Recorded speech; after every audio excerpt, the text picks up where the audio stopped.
Hello and welcome to the Morningscape podcast. I am Matt Moody, going solo through the Tuesday, November 6th daily fantasy NHL slate. As you may notice, I am without DJ. We touched on this on the Monday show, but DJ is traveling for, I believe, just training for his job, so pretty tough to align our schedules there. And I figure with a nice little 9 game slate, just kind of run through some things quickly to get you set up and get on out of here in a relatively good timing. So I know for myself, Monday was a pretty long day. Had to travel to New York City from Philadelphia. Not the worst hike, but worked a half day, traveled to New York City, sat in a meeting all afternoon, and then had to travel back. So pretty tiring.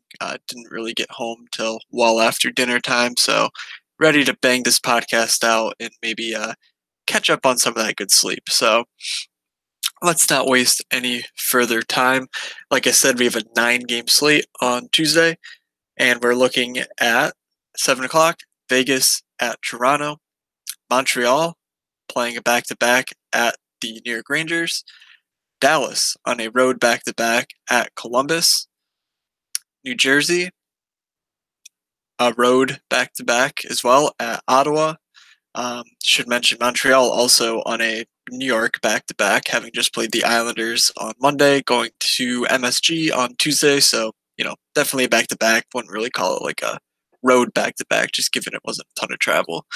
Vancouver at Detroit, Edmonton, road back to back at Tampa Bay, Carolina at St. Louis, Anaheim at Los Angeles, LA having just recently fired their coach, John Stevens. So interesting to see what they do in LA.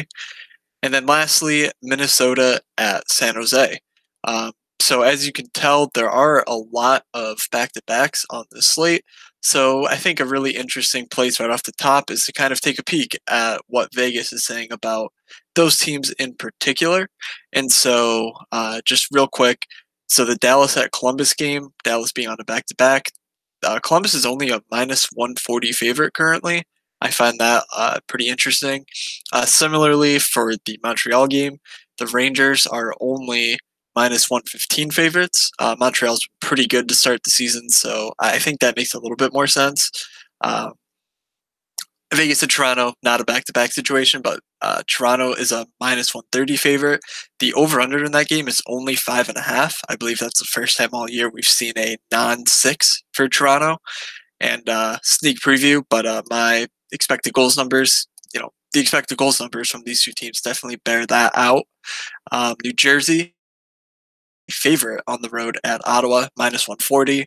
Obviously, Ottawa's a bit of a mess. If you did see the most recent bit that came out about them, I personally find it just kind of ridiculous. I mean, who hasn't had a job where they bitch about their boss, or even been on a hockey team where, like, if you've played hockey, like, you understand, like, things happen, you get upset.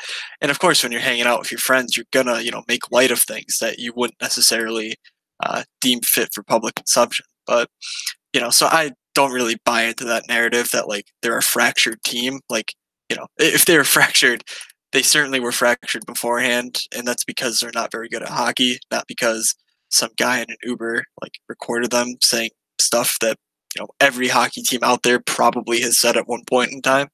But anyways, New Jersey is a favorite there in the highest over/under game, so kind of interesting. A little bit of situation there for New Jersey on a back-to-back. And then for the other back-to-back team, we have Edmonton at Tampa. Pretty expected. Tampa is a minus 180 favorite, the largest favorite of the slate. I don't really think that's too surprising. Elsewhere, we have Vancouver, Detroit, a true pick'em with a 6 over/under. Interesting, 6 over/under for two teams that really have trouble scoring. Might have some good value there. I should say Vancouver hasn't really had trouble scoring because they have Wayne Gretzky reincarnated, apparently. Elias Pettersson's going to shoot 40% for his career and just hang it up, I think, after 6 years of the all-time goals record. And then the other games, a pick'em in Carolina, St. Louis. San Jose, a slight favorite, minus 155, second largest favorite of the slate against Minnesota. And Anaheim, Los Angeles, the Kings are actually slight favorites there at minus 140. So Ryan Getzlaf is questionable for that one. So let's start off with the center position. If you listened on Monday, we had a lot of studs at the center position that kind of made it an interesting discussion, not only at center, but also at wing, at defense. Honestly, despite there being 4 extra games layered in,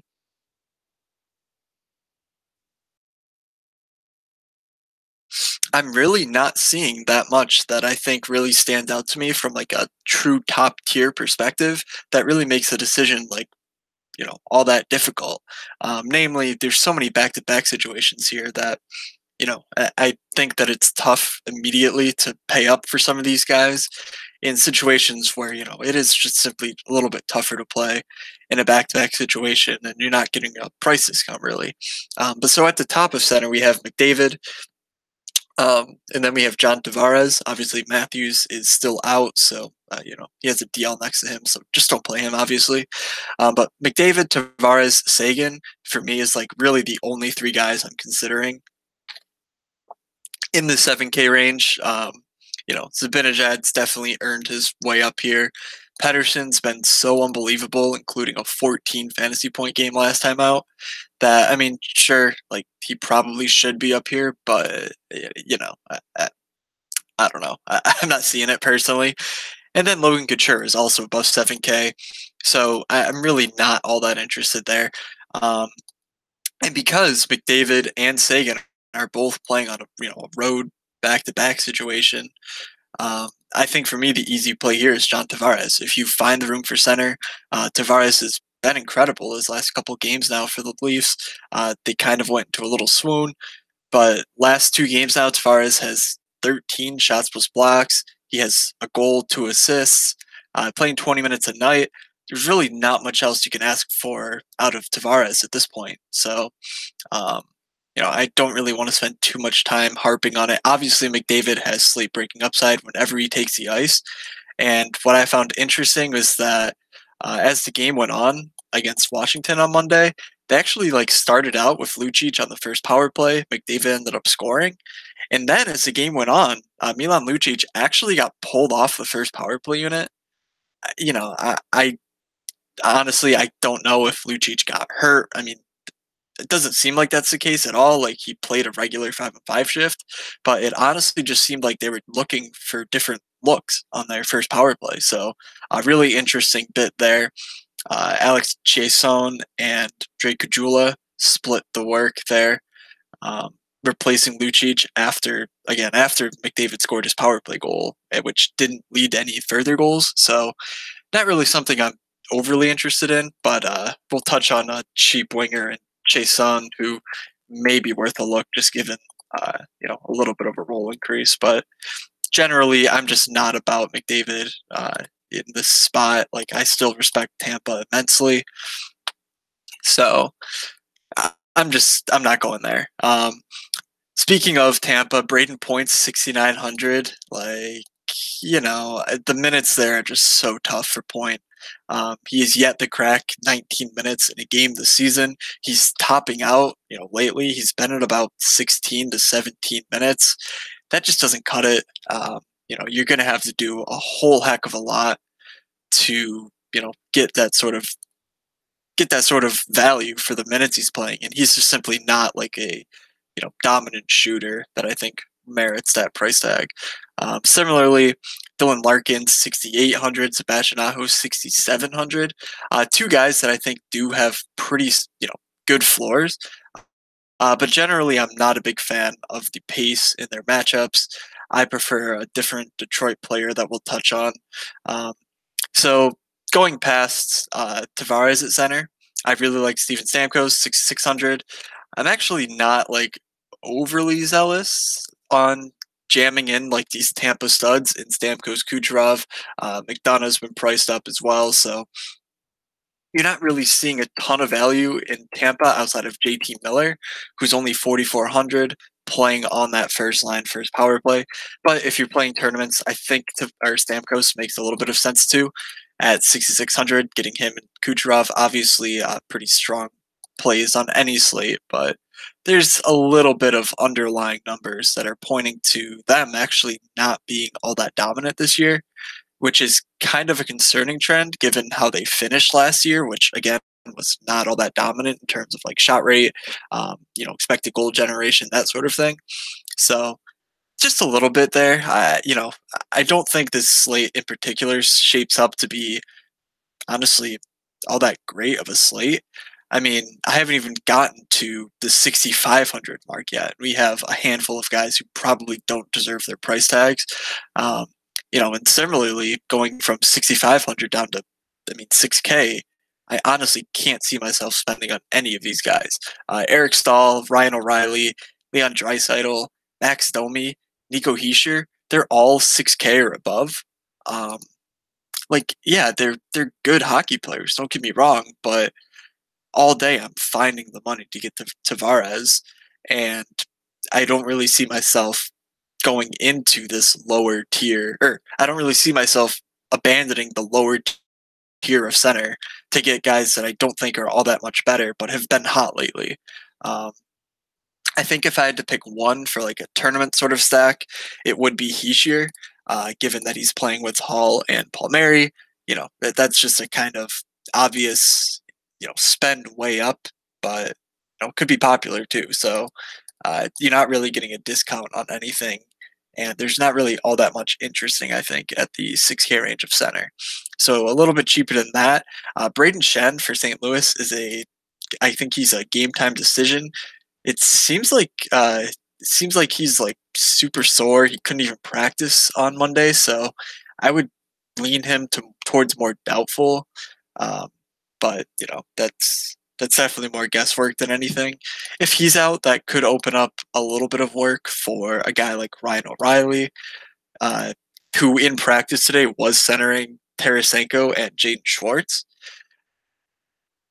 And given Ryan O'Reilly's role on that Tarasenko power play, it's certainly not the worst play you can make. But the prices aren't great on O'Reilly, even on Tarasenko. It's not really like you're getting a discount, especially for a really tough matchup against a Carolina team that, yeah, they get scored on a lot, but they're not giving up a ton of shots in the process. So you're not really getting it all that safe of a floor. So progressing further down the list, I think I'm going to land on a guy like Jeff Carter in my cash games at 5,200. He just seems like a guy that's, like he's been producing pretty well, but it just seems like with a new coach, Desjardins might try to, get a guy like Carter a little bit more run, especially the way he's been playing his last 3 games. He has at least 3 shots on goal in each. His last 2 games, he has a goal and an assist in those games. Both the goals coming on the power play. So I really like seeing, a funnel work through a guy like Jeff Carter on the power play. And I think 5,200 is just a pretty decent price for such a player like Carter. Matt Duchene is interesting at 5,300, but his shot floor has been a little bit lacking as of late. So I like the minutes that he's going to get, and I like the pace of this New Jersey Ottawa game. But I think I'm looking elsewhere other than Duchene. A guy down here who's really interesting to me for tournaments is William Karlsson. Like, I don't love this guy personally. Like, he was the bane of my existence last year, obviously, because of his, ridiculous luck shooting wise. But, as one might suspect, he's been mortal this season, and hence his price tag is down at 5K. And so, I think that Marchessault is the obvious driver of that line and the driver of offense for that line. But when you can get Marchessault, Karlsson, and Riley Smith for what, a combined, let me do some quick math here, Riley Smith at 4,700, you can get them for just a shade under 17,000. That's like a pretty reasonable price, I think, for a line that's going to get a ton of run at 5-on-5 and on the first power play. They're out there for end game situations. Like, they're just a pretty all around fine, I think, play. despite what I mentioned earlier about this game maybe being a little bit more low paced than one might suspect, given just the name value of these two teams and the way they were playing last year, and even a bit to begin the season, especially for Toronto's sake. But looking at some of the numbers, the Vegas Golden Knights actually have the fewest scoring chances generated or allowed on the slate outside of the San Jose Sharks. So definitely at 5-5, I should say, the score adjustments and all that per natural stat trick. Um,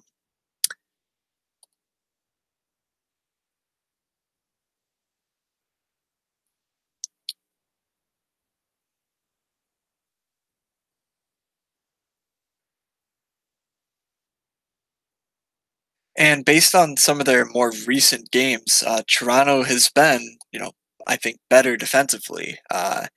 We've seen I guess we saw a little bit of a narrative after the Saturday game that Toronto was like unbeaten on the road, I think it is, and yet they've kind of struggled at home. I don't know if I make anything of that, but it is, I think, worth noting that I don't really see them shutting down any team in particular. Um, so maybe a line like Marchessault, Smith, and Carlson is a good way to capture some upside while not taking on too much risk, given their lower price tags than a lot of the stacks we're seeing on this slate.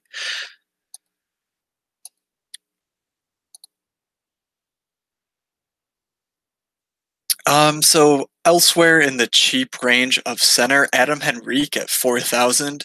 If Ryan Getzlaf can't go again, Henrique should be in line for another 20-minute game.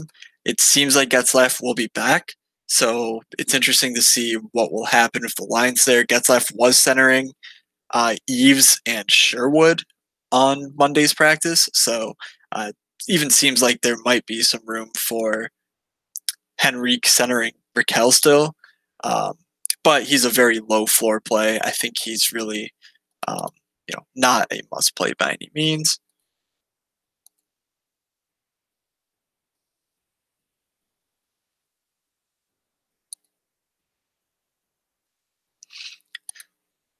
And yeah, so I think a really interesting name to keep an eye on this slate is Robert Thomas. With the Schenn injury, should Schenn sit out, Thomas was actually centering the second line for the Blues. On that second line was Robbie Fabry as well. So, two really cheap guys that have a ton of talent. Obviously, Fabry's shown it at an NHL level, and I believe they're playing alongside David Perron. And so, if that line holds, that's a really cheap way to get exposure to this St. Louis Carolina game. Not that you want exposure to it, but just a super cheap stack that should see at least 14 to 15 minutes. I'm not going to say they would get normal 16 to 17 like a normal second line would.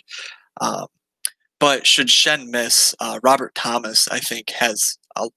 I'm pretty interested in him on this slate just because there's not a ton of center value, in all honesty. And yeah, honestly, I think that just about does it for my interest on like these various players, especially in this at the center position. I do think there's a bit more value at the wing, so don't be too concerned. One name to keep an eye on in morning skate is Elias Anderson for the Rangers, 2.6K. He's at center. If he's playing, anywhere basically in the top 9, I think he's worth a shot just due to the total lack of options. But if the Schenn news gives us the right plays, I think Robert Thomas will be by far the top punt down here, just given his talent level. All right, let's start at the wing position. As everyone may have suspected maybe about a month ago, Timo Meier is the second most expensive wing on the slate. Yes, Timo Meier is 7,400.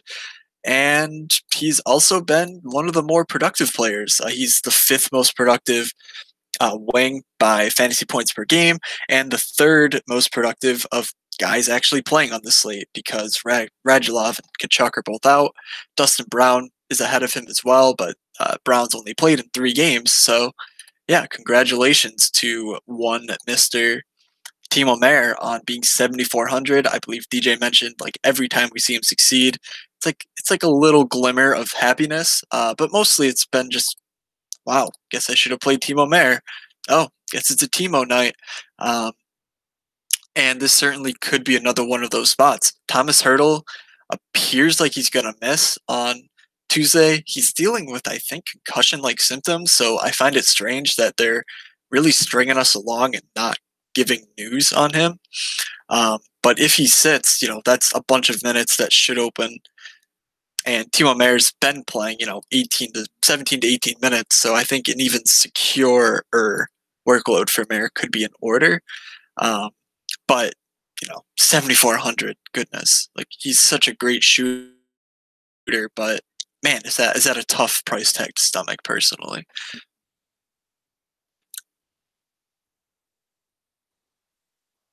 Yeah, so I mentioned Marchessault 7,100. I think if you're not playing the Devils, which I think is a really tough, especially if you're stacking in tournaments, like they're just a tough play in general. I think Marchessault is my favorite wing at the top end. I'm pretty terrified of playing guys against Carolina, like I mentioned, even ones like Tarasenko in cash games, just because uh, the shot counter is going to be so tilted in Carolina's favor in almost any matchup that you're really banking on a goal or an assist to like meet value. And Tarasenko is one of those guys who you kind of need that 6-7 shot expectation in order to really be secure with him for cash games at this price. So I'm not really all that interested in attacking it. I honestly think I'll be starting my lineups down in like the Ryan Nugent Hopkins range. I think that Nugent Hopkins at 6,200 is a fine play, as is Cam Atkinson at 6,100.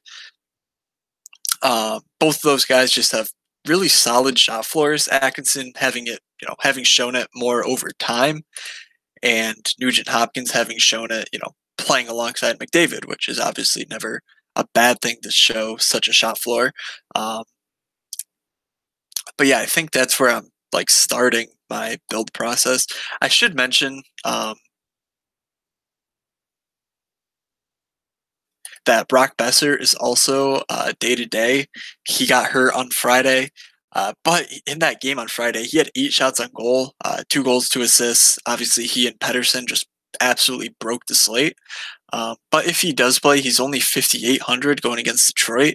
I think he's an infinitely better play than Pedersen myself, especially in cash games. Um, but there is some uncertainty there.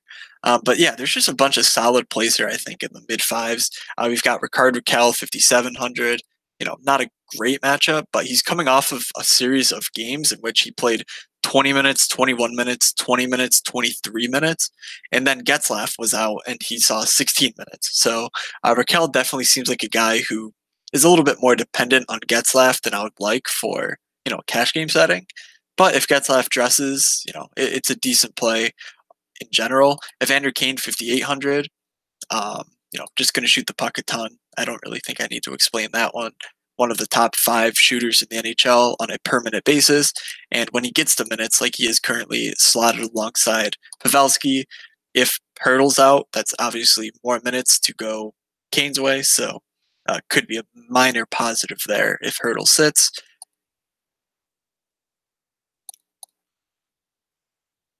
And I mentioned Dustin Brown already, who's come back and been, a pretty productive player.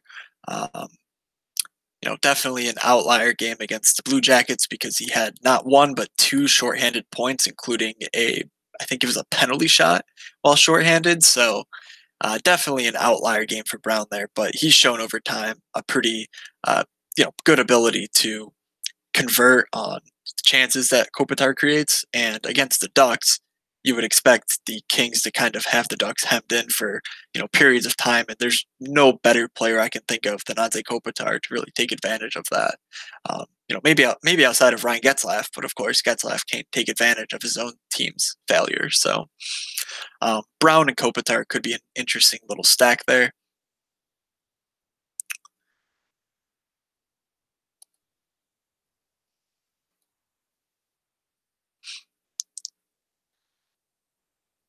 And then maybe one of the stars of Monday's slate was Jonathan Drouin. I believe he had 6 shots on goal, a goal and an assist for the Canadians going against the Islanders. And interestingly, that 6 shot on goal game comes after a game against the Lightning in which he had a 5 shot on goal game. So, it's certainly not a trend at this point. The games before that, he was 1 shot, 2 shots, 1 shot. But we know Juan is super talented. He's going to have the puck on his stick, probably just about as much as anyone his price or below. So if you're purely betting on talent and maybe just some, hey, he's got the puck on his stick all the time, and if he's going to shoot it like this, certainly worth a look. 4,800 for Juan is okay, but you may be just point chasing. Um, but I think he is worth mentioning after 11 shots on goal in the last 2 games with a plus matchup against the Rangers. Riley Smith, 4,700 is, I think he's a fringe cash play. I prefer him over Juan at this point in time myself. But like I said, Marchessault may be just sitting in there, depending on how much room I can find at the wing position to pay up. So obviously not that comfortable stacking, with that. I think Patrick Marleau at 4,400 is just simply mispriced. He seems like almost like a cash lock.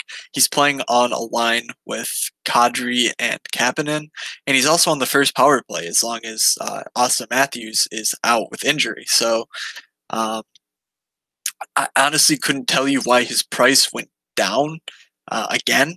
Like, he was 4,800 against Dallas, scored a goal, had 5 shots on goal, went down to 4,600, scored a goal, only played 15 minutes, but that was because they were blowing out Pittsburgh. Against Dallas, he played 20 minutes. So I honestly think you can expect Marleau to get 19 to 20 minutes of ice time, and he's only 4,400 on one of the best power play units in the NHL. So definitely a play that I'm going to have in cash games. I think he and JT Miller make for an interesting cheap core of cash wingers. JT Miller at 4,400 as well, getting you exposure to the Tampa top line, Tampa top power play in a very good matchup against a tired Edmonton team. So if those two kind of obvious plays, kind of out of the way, I think I'm going to dive down to some of the more cheaper guys that I like, because I don't really see myself paying for just about anyone else, in this 4K range. So Svechnikov, 3,700. It remains to be seen whether he sticks on the Aho Ferland line. If he does, pretty good player there. I should expect decent shot volume for him.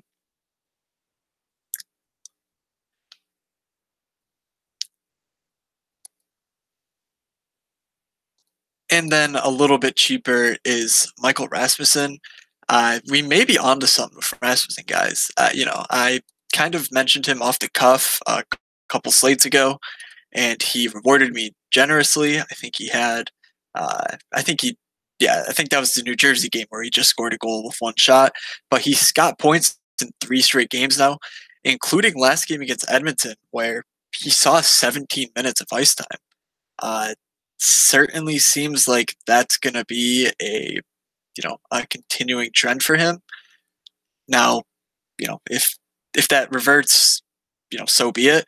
But when Detroit's doing things like dressing, Luke Witkowski to play 4 minutes a night, when they have like Martin Frk in to simply be a power play specialist, like, there's gonna be 5-on-5 minutes to be distributed, and for whatever reason, Jacob De La Rose and Gustav Nyquist have gotten a lot of run for this Detroit team alongside Rasmussen. So with the power play time, I think he's a fine punt at 3K, and you can't argue with a matchup against Vancouver. They've been one of the most. Let me rephrase this. Looking at their 5-on-5 numbers, they've been letting up some of the most scoring chances in the NHL. So, if he's been productive in these relatively poor matchups, there's no reason to expect him to take a hit against the Canucks at home. Looking at some of the recent game logs for Rasmussen as well, I pulled those off of evolving-hockey.com.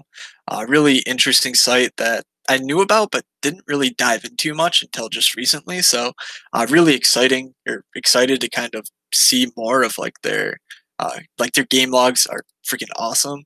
And so looking at Rasmussen's game logs, I mentioned his time on ice going up, but also his shot attempts over the last 5 games. He's had 3 shot attempts, 2 shot attempts, 5 shot attempts, 2 shot attempts, 3 shot attempts. Nothing too special. Um, but when you look at his like expected goals numbers, his last 3 games, he's looking at 0.4, 0.3, and 0.2.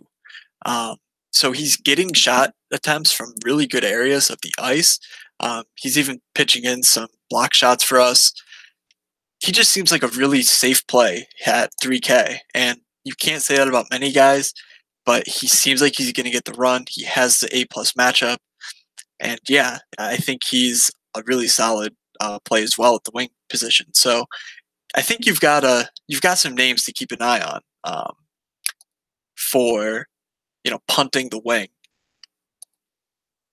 So with that said, maybe we can spend up on defense. Looking at the defense position, we have Brent Burns at 7,000, obvious headliner, going against a Minnesota team that loves to give up shots from the blue line. So Burns certainly does not seem like he is, going to be shy in terms of taking advantage of that. Same goes for Erik Karlsson. It is frustrating that we haven't gotten real clarity on which of the San Jose Sharks will be kind of like the focal point on the power play. Ideally, it could be both of them, with Burns being the Ovechkin role, but that just hasn't happened yet, or it did happen for a little bit and hasn't really stuck.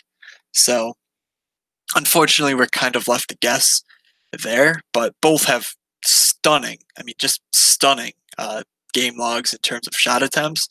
They haven't gotten many of them on net lately, which honestly makes me think that they're even better of plays for that reason, because they've shown a really unique trend for defensemen in that they convert about 40 to 50% of their shots and turn them into shots on goal. Most defensemen sit in like the 30 to 35% mark. So they've shown over time an ability to get pucks on net. So if they're firing, I think that they'll figure out a way to get them on net, and Minnesota's going to let them. So I really like both of those plays at defense. You could talk me into stacking them just as like a full on get as much exposure to San Jose as you can, given that their shot floors should be pretty massive. Plus, the block shots, which are never a bad thing to get. But there's other names up here too at defense to talk about. Morgan Rielly, he's been one of the better shot generators on defense this season. I want to say he was in the top 10 when I looked at it. The only problem with looking at all these stats on the show is that I don't have all of them at the ready immediately. But Morgan Rielly, 6,700 is a lot to pay for him. But he's seeing the minutes, and his shot floor is okay with a great power play role. So nothing too shabby there. Ryan McDonagh's put up a few smash games with Hedman out. Last time out, picking up 3 assists. But more importantly for me, his last 4 games, he has 18 shots on goal and 10 block shots in just 4 games. So you're looking at a huge floor right off the top there. And he's picking up Hedman's vacated power play role and a bunch of minutes as a result as well, playing 26 and 25 in the 2 most recent games. So McDonagh's well worth a 6,100 price tag, even if it does seem a little bit high. That's just kind of what you got to pay to get the good exposure to the Tampa 1 power play and his great shot plus blocks floor, which he's had for his entire career, basically. At the risk of mentioning everyone, I think that most of these guys are solid plays. If I had to choose a couple from like this mid-5s range, I'm going to highlight Seth Jones. I just think he is playing a ton of minutes for Columbus, and I think he's a really good fantasy asset. So I'm okay with his price at 5,700 in this should be up pace matchup. And Dougie Hamilton, not a guy that I think I will be playing on this slate, but I'll be keeping an eye on him, and especially if I end up playing like a turbo slate, or maybe it'll be a late slate given that it's an 8 o'clock start. um, and the only 8 o'clock start. But Dougie Hamilton did flip on to the first power play with like Aho on, I believe it was Sunday. Yeah, it was Sunday they last played, and Dougie Hamilton, or sorry, Saturday, obviously because they didn't play yesterday. Matt, uh, good thinking. But yeah, so Hamilton was playing on the power play with Sebastian Aho, which they did more than just that, which I don't really like. Like they moved Slavin up there with Stahl and Williams as well, so almost like a total revamp of the first power play. But with that said, if he's going to be the first one on the ice, I think that's really all you can ask for, especially from a cash game perspective, because he's one of the leading shot guys in the entire NHL right now. He has 61 shots in 14 games, like just absurd numbers for a defenseman. And he gets you some block shot floor, and he has awesome point upside. So I'm keeping an eye on that as we go along. Oscar Klefbom been priced down to 5,300 on this slate. He's not in a great expectation, but in GPPs as a one-off, I think that he's one of my preferred guys in like this range for just a one-off play. And then Shea Theodore at 4,700, kind of a theme, attack Toronto with defensemen. And Shea Theodore is just a really good player and has that first power play role for the Vegas Golden Knights at 4,700.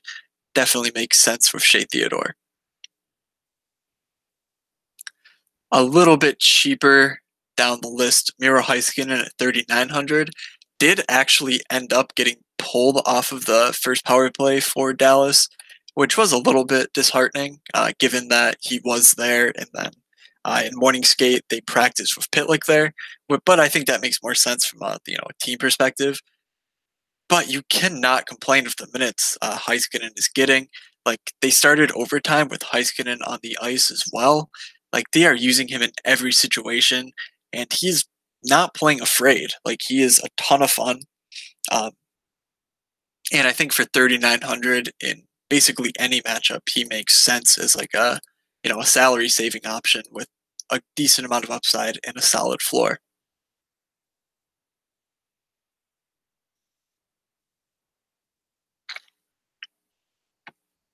And let's close this off with a couple of other plays.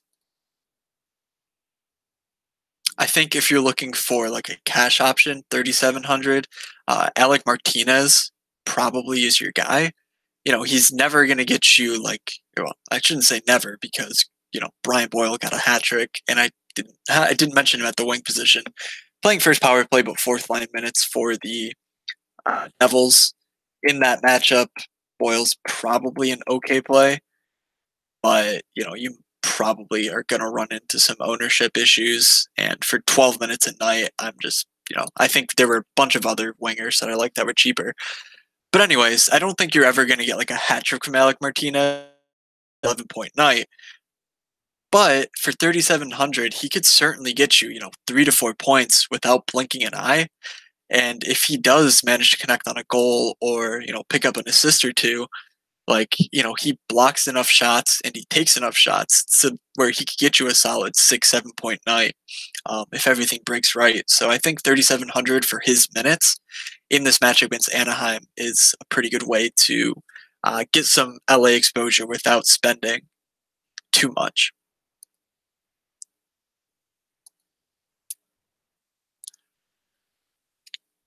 And I guess as a final, take this play if you want it, but, you probably don't need to make it.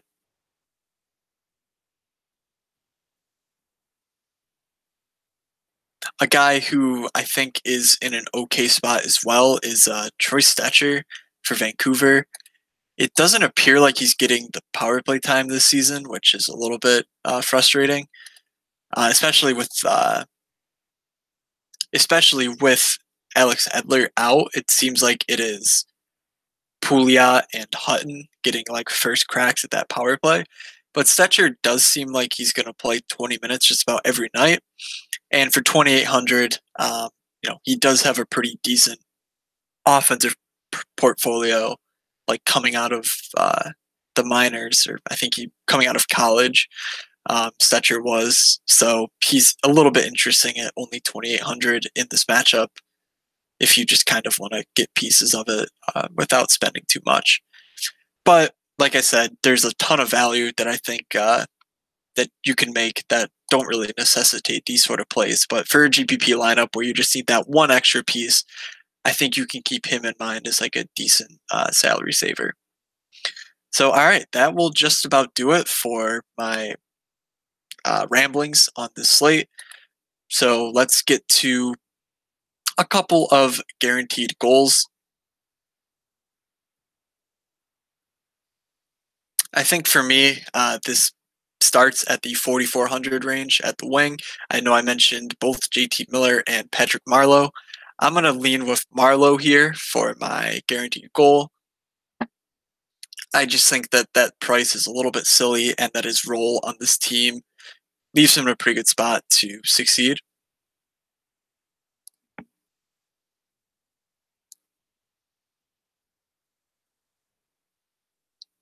And then with the, I think, 6,600 that I have left, I'm going to go, I think, a little bit off the radar. I don't know how popular he will be, but I'm going to go with Cam Atkinson.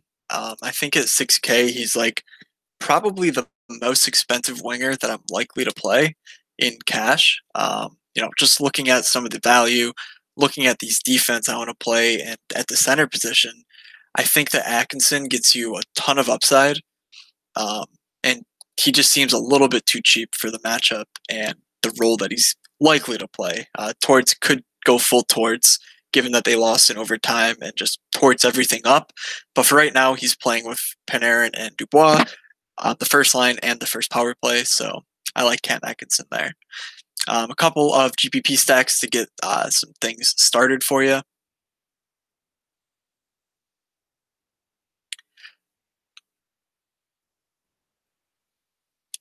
Give me a Carlson Burns double stack. And for extra LOLs, you can play Pavelski for the power play. And then even like an additional correlation play, Evander Kane at the same price as Pavelski. I think that those four players could all meet value on shots alone, which doesn't seem overly likely.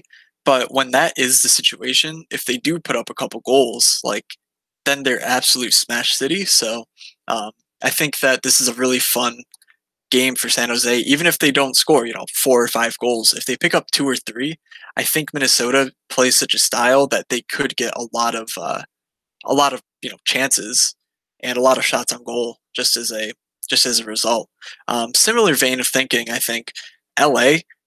I'm actually probably going to take a stab at like one of these line stacks. I haven't decided between Kopitar Brown or Carter Kovalchuk, but I do have a feeling that with this new coach, they're gonna just get a little bit of extra something. And they're coming off of an impressive win against the Blue Jackets. They're playing an Anaheim team that really hasn't been able to control any sort of offense. Um, and so you get those two mini stacks of Kovalchuk Carter and Kopitar Brown. For me, I'm leaning a little bit towards the Kopitar Brown side of things, just given the fact that they kill penalties as well. They get a few more minutes, and Kopitar doesn't have the best floor, but I think he's just too talented to be this cheap when guys are 1,000 more than him, who I don't think are anywhere close to the player that he is. Kopitar is. So I like Kopitar for tournaments with Dustin Brown there. I think I'm going to go Drew Doughty as like the stacking option with them, but I think I'm more likely to play that as a 2-man mini stack or a Carter Kopitar Brown sort of like double center stack. And one more, just in case it slipped your radar. Vegas's first line with Shea Theodore, I think they're a really nice GPP option as well. I mentioned, I think their first line, Marchessault, Smith, and Carlson combines for about 17,000. Layer on Theodore, and that's still only about 22K. So leaves you a lot of room to work with on a slate where there's seemingly most of the ideal spots are priced way up. So yeah, that'll just about do it for me. Um, again, if you missed last show, I don't have a direct update on the sim. It's being worked on. We took this as an opportunity to kind of redo the entire thing, as I mentioned with the Fantasy Labs layoffs. Like the lines that were feeding the sim aren't up to date, anyways. So the sim wouldn't be working regardless of whether it was actually working. I wouldn't be working as intended, I should say. So be patient with us there. I promise you, what's to come is going to be really, really cool, and just a better, I guess, upgraded sim. Which we had Sim 2.0 last year. Maybe a Sim 3.0 comes this year, and it makes us even more money, more happy, and just more. It gives us more information. So, all right. With all that said, be sure to follow us on Twitter at Morningscape Pod, and follow me on Twitter at Fake Moods. I know with DJ being so busy, I'm too lazy to log on to the Morningscape Pod account at work. So um, if you don't want to rely on any of us, I do have lists on Twitter. If you go to my profile and click on my lists, I do have like a set of beat writers for each team that I use to like kind of keep my memory bank of lines and power play units updated. It's certainly one of those more personal things. Like, I think you're fine if you, rely on Daily Face Off or another site like that as a crutch. But I've been burned so many times by that I basically go through the legwork of keeping up to date on that myself. So, yeah, just another good resource there on Twitter if you are interested. All right, I don't think I left anything else out. So, thank you all for listening. Rate, review if you like the podcast, and stay tuned for more shows this week and for t-shirts coming within the next couple weeks. Best of luck on this Tuesday slate. So, from Doug, from DJ, and from myself, have a good slate, everybody, and we will see ya.